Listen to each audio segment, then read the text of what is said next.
And it just gets worse and worse until I end up going into a mental hospital.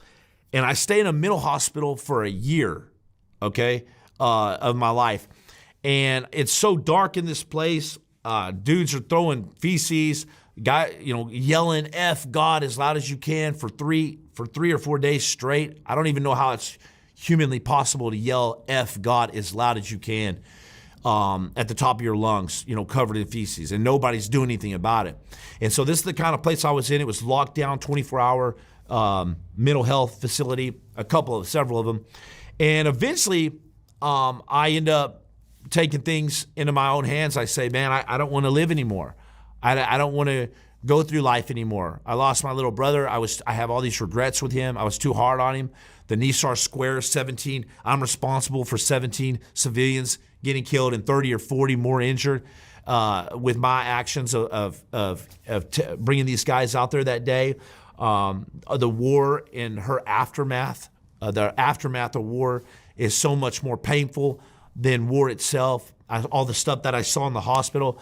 And so I take matters into my own hand, and I end up hanging myself. I end up taking a sheet and I put knots, because it's very difficult to hang yourself in a mental hospital.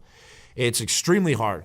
But I found this hole in the wall above the toilet, and I just knotted this sheet up with a bunch of knots, maybe like 50 knots, and real tight. And then I stuffed those knots in that hole. I loaded that hole with the knots and then tied it around my neck, and then got on the toilet.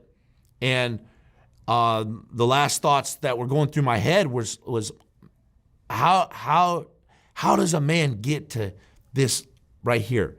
All I ever want to do was serve my country. And it was all BS. It was all, the war was all a lie. Baghdad was a lie. Afghanistan was a lie. Everything was a lie. And my whole life becomes this big lie that I've been living. And I'm living this facade, And so I'm like, man, I don't care about nothing else in this life. I'm going to end my life. And so I get on this toilet, and I can't express how terrible it is to want to live so bad, to want to live, but you're willing to kill yourself. You're willing to end your life. And so I just launched myself off the toilet with the sheet on, and I wake up just like blacking out. I'm go in and out of consciousness, and the nurse, I wake up to this nurse's knee on my neck, which hurt worse than the hanging.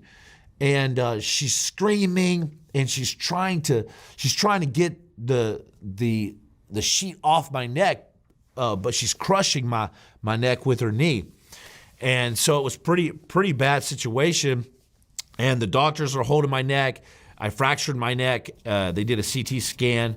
I ended up doing about a month more there. They let me out. I actually ended up staying in the SEALs after that. I honorably retired. Not that honorable. Honorable's not on a piece of paper anyways, because there's guys that do super honorable stuff, but they get kicked out. And then there's guys that do dishonorable stuff and they look like a Russian general walking out of the SEALs, right? And so retired, and then